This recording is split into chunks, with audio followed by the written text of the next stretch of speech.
Have you ever felt that persistent whisper, that quiet, kind of insistent pull deep inside, suggesting there's something more? Yeah, like a hidden treasure, maybe. Exactly. Not just somewhere far away, but maybe even, waiting inside yourself. It's a feeling most people get, I think, that Yeah. yearning for purpose, destiny. Right. And when you talk about capturing that universal quest, well, Paulo Coelho's The Alchemist really stands out, doesn't it? It's achieved this huge global resonance. Oh, absolutely. It's more than just reading a book. It feels like an experience. It really does. It prompts so much self-reflection. I mean, think about it. Over 62 million readers, bestseller in 74 countries. That's massive. It speaks to something fundamental, clearly. Yeah. So if you've ever felt like you're at a crossroads or you're trying to figure out your own path, maybe decode life's little clues. Or just find the courage to follow your dreams.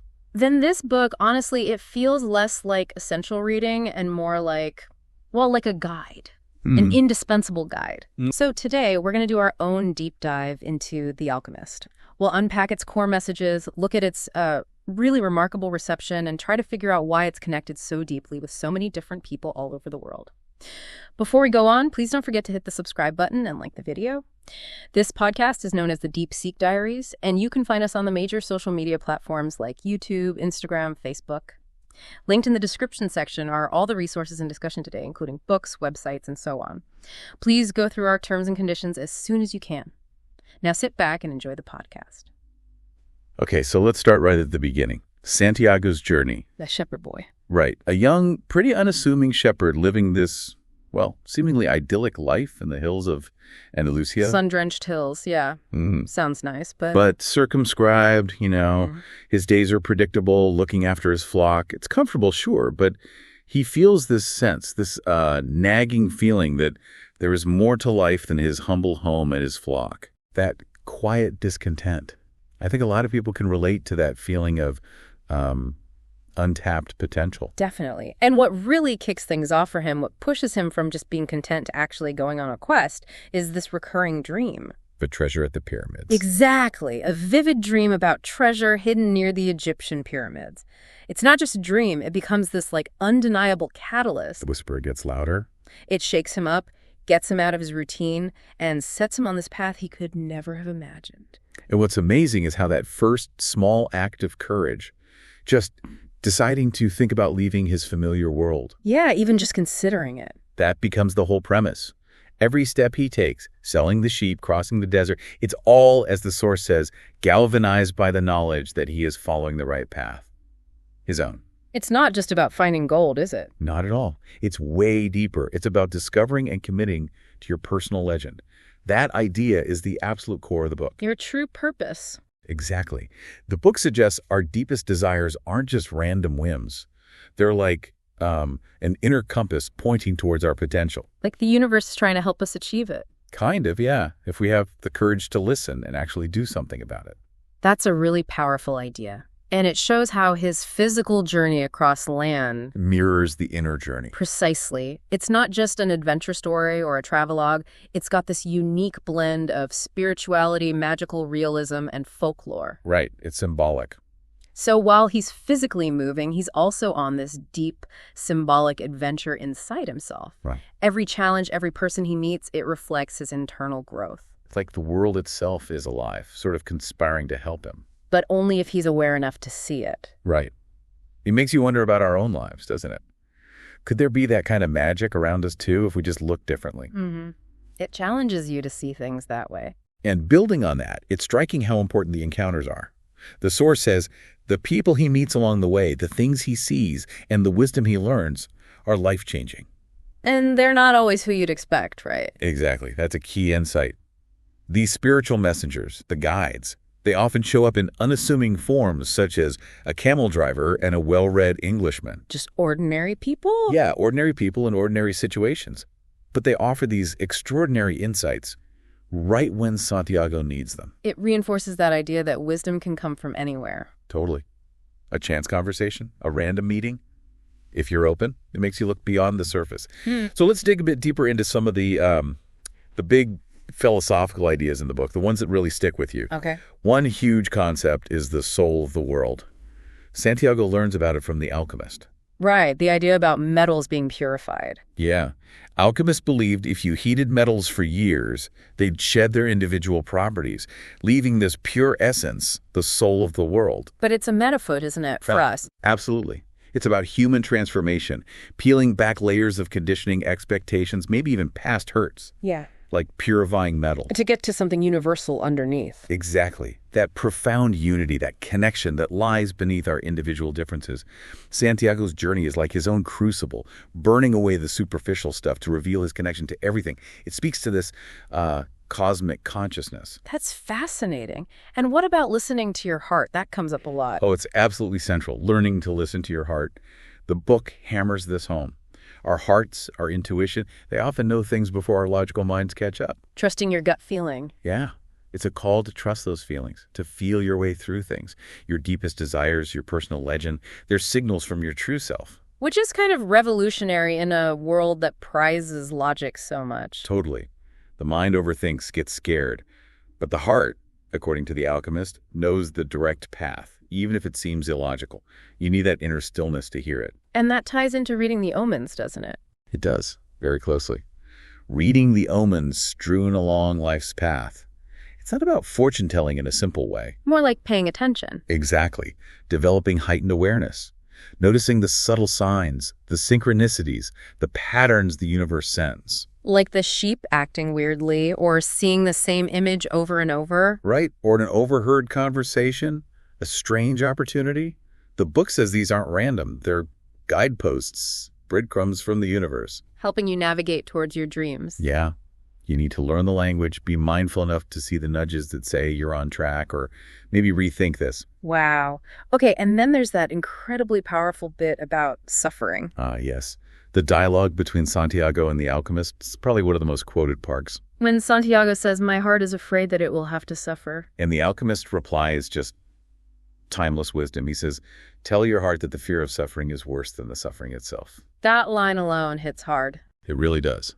And he continues, and that no heart has ever suffered when it goes in search of its dreams, because every second of the search is a second's encounter with God and with eternity. Wow. That reframes everything. It challenges our deepest fears, doesn't it? Suffering isn't something to avoid at all costs, but maybe an integral part of the journey. It's the anticipation of pain, the anxiety that holds us back more. Exactly. That fear immobilizes us. The Alchemist suggests the act of pursuing your dreams connects you to something eternal, divine, making the whole process worthwhile, even with bumps along the way. It's a call to embrace vulnerability, push past fear. So, okay, let's bring this back to, real life. For you, the listener, how do these big ideas actually work day to day? Good question. Let's take listening to your heart. We've all had that gut feeling about a job or a relationship or some project. And then the logical mind jumps in with all the reasons why not. Right. Fueled by fear or what society expects. Hmm. The book shows how hard it is to trust that intuition, especially when logic screams otherwise. Santiago's journey is all about learning to tell the difference between intuition and just, anxiety. So for the listener, it's about asking, what internal cues am I dismissing? What whispers am I silencing because they don't seem rational? And how can you create the quiet needed to actually hear them? And reading the omens? Maybe you're at a crossroads right now, feeling unsure. Have you noticed weird patterns lately? Things people keep saying, opportunities popping up out of nowhere. According to the book, those might be your omens, the universe nudging you. It's about being present, not just rushing through life on autopilot. Yeah. You might find guidance in really mundane stuff. And that point about the fear of suffering. Wow. How often do we hold back from something we really want, a new career, learning something hard, having a tough conversation? Because we're terrified of failing, or looking stupid, or just being uncomfortable for a bit. The book flips that. It says the pursuit itself is the reward, that encounter with God and with eternity. It makes the fear seem less important compared to the richness of the journey. It's a powerful nudge towards courage in your own life. Choose the quest over the comfort zone. Now, let's talk about the book itself, its structure, its style, how people have reacted to it. The source calls it a simple fable based on simple truths and places it in a highly unique situation. Which isn't exactly a new idea, right? Mm-hmm. The source compares it to Jonathan Livingston Seagull. Yeah, suggesting it's part of this long tradition of allegorical storytelling, like ancient myths or parables. It's a way to teach big lessons subtly, entertainingly. That's why it works across cultures, I think. It feels familiar, primal. And customers really seem to love the style. They praise its simple storytelling style and amazing use of words. Yeah, many mention the sparse description and simple, elegant prose. They feel it beautifully offsets the supernaturally charged plot. That simplicity is deliberate, isn't it? I think so. It lets the big ideas shine through clearly, without getting lost in complex language. It makes profound concepts feel approachable. Which explains its broad appeal. It's deep, but not dense. And that accessibility is a huge factor. It's only 192 pages. Quite short, so easy to get through. Perfect for busy people, our learners, who want wisdom without tackling a huge book. You can read it in an afternoon, and many people say it changes them. That brevity makes the message hit hard. But that simple approach isn't for everyone. Some reviewers offer critiques. Right. Some found the philosophical messages a little heavy-handed. Yeah, they felt it sometimes interfered with the story's flow. Like it crossed from subtle narrative into, well, more like a self-help book than fiction's sake. They wanted to get lost in the story, but the messages felt too explicit, too disruptive. Kind of, yeah. Too didactic for their taste. And some criticisms go even further. Some felt the characters are hollow, the journey predictable. And the insights repetitive, losing their impact. Yeah, words like one-dimensional characterizations, linear prose come up, making it feel more like a child's fairy tale than a deep literary epic. So if you go in expecting, like, a complex novel with intricate characters and plot twists, you might be disappointed by the straightforwardness. It's just a different kind of book. Which raises that key question. Is this simplicity a flaw? Or is it intentional, maybe even essential, for a fable? Good point. Because in allegories like this, the goal isn't really deep character psychology or complex plots. It's about the message, the universal lessons. Exactly. Santiago is an archetype representing all of us on a quest. The journey is symbolic. So while some find it simple, you could argue that directness is what lets the spiritual themes take center stage. So its power isn't in literary complexity, but in being a clear vehicle for its wisdom, a guide, not just entertainment. Precisely. It's designed to be absorbed and applied, not just admired. It's amazing how a book like that achieves such impact. And a lot comes down to Paulo Coelho himself. His own journey is fascinating. Born in Rio in 1947. And his background is so diverse. Playwright, theater director, even a popular songwriter in Brazil before becoming a novelist. Yeah, working with some famous musicians. Those experiences in storytelling, performance, rhythm, you can feel it in his writing, his ability to connect emotionally. And then came the novels. The Pilgrimage first, then The Alchemist in '88 just exploded. Exploded is right. Author of 30 books now, over 320 million copies sold in 170 countries. Translated into 32 languages. It's staggering. And the awards, over 115 honors. Things like the Hans Christian Andersen Award. The Grinzane Cavour in Italy. The Légion d'honneur in France. Consistently topping bestseller lists everywhere. It shows incredible cross-cultural appeal. And his influence goes way beyond books. Since 2007, he's been a UN messenger of peace. Using his platform to promote intercultural dialogue, focusing on children's needs. It fits perfectly with his themes of peace, understanding, self-discovery. He's living the message, not just writing it. That's really inspiring. And look at the fans. It's such a diverse, high-profile group. Oprah Winfrey, Madonna, Lawrence Fishburne, Will Smith, Russell Crowe. Wow. Oprah's endorsement alone must have been huge. She said it helps you find your destiny. Madonna called it a beautiful book about magic, dreams, and the treasures we seek elsewhere and then find on our doorstep. Perfect summary. Lawrence Fishburne wanted to direct and star in a film version, calling it a dream come true for him personally.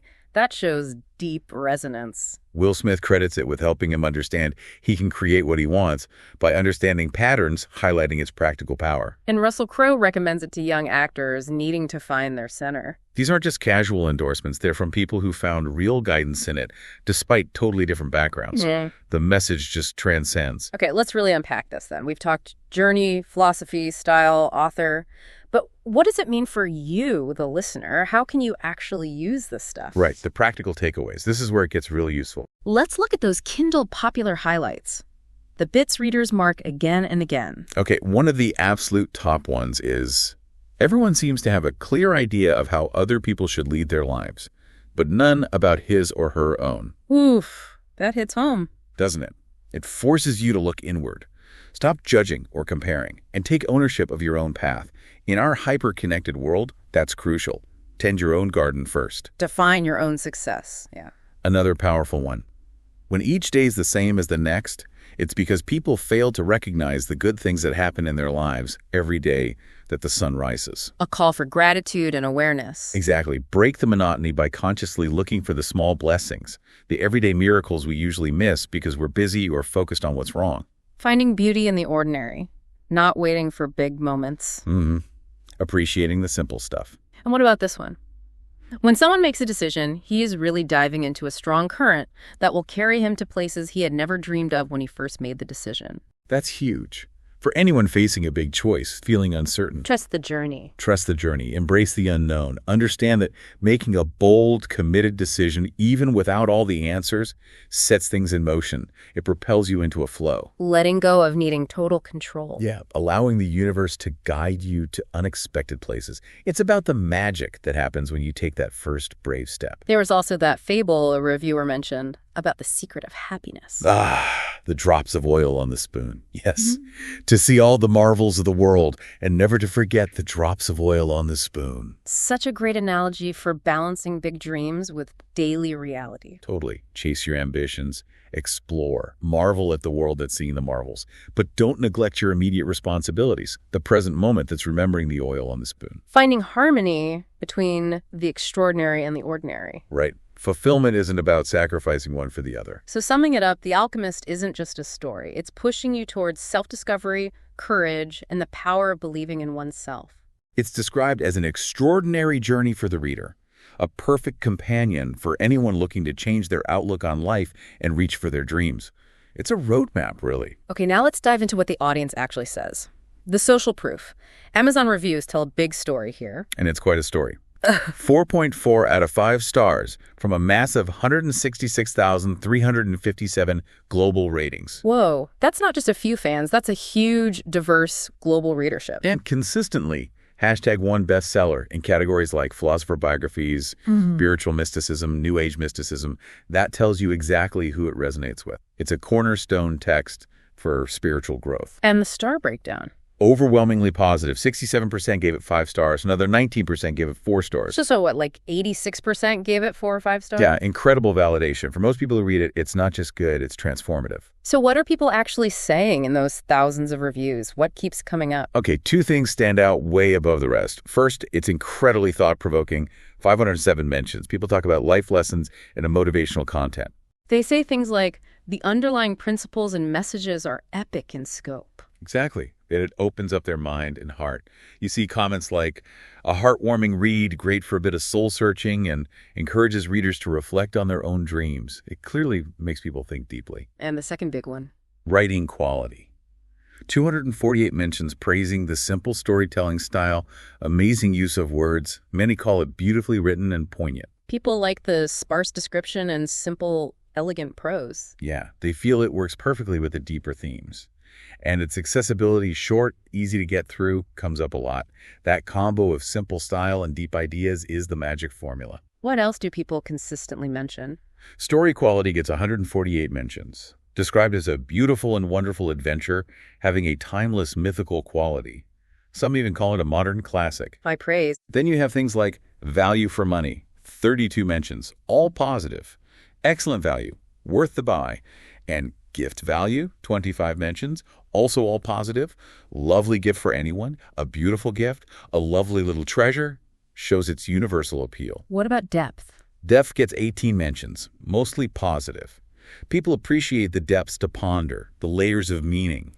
It's seen as deep, spiritual, and engaging, but also accessible.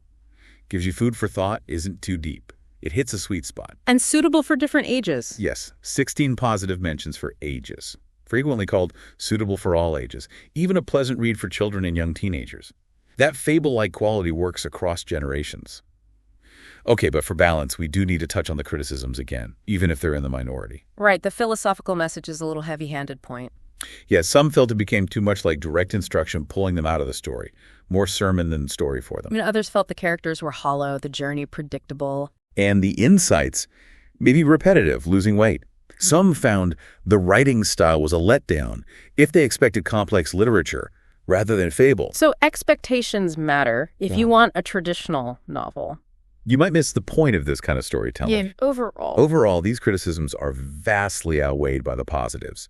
It strongly suggests the book's core strength is its inspiring, direct message, not literary complexity. It speaks to the soul, and for most, it absolutely succeeds. I hope you are enjoying the topic so far. Please subscribe to the Deep Diaries and like this video. Don't forget you can find us on the major social media platforms like YouTube, Instagram, Facebook, Twitter. Link in the description section are all the resources in discussion today, including books, websites, and so on. So as we wrap up, it feels like the enduring power of The Alchemist really comes from that simple yet profound fable structure. Yeah, it captures those universal themes: courage, destiny, listening to your heart so beautifully. It's a potent reminder that sometimes the biggest treasures aren't out there somewhere, but found on the inner journey, maybe even close to home or inside us. And it's not just a one-time read, is it?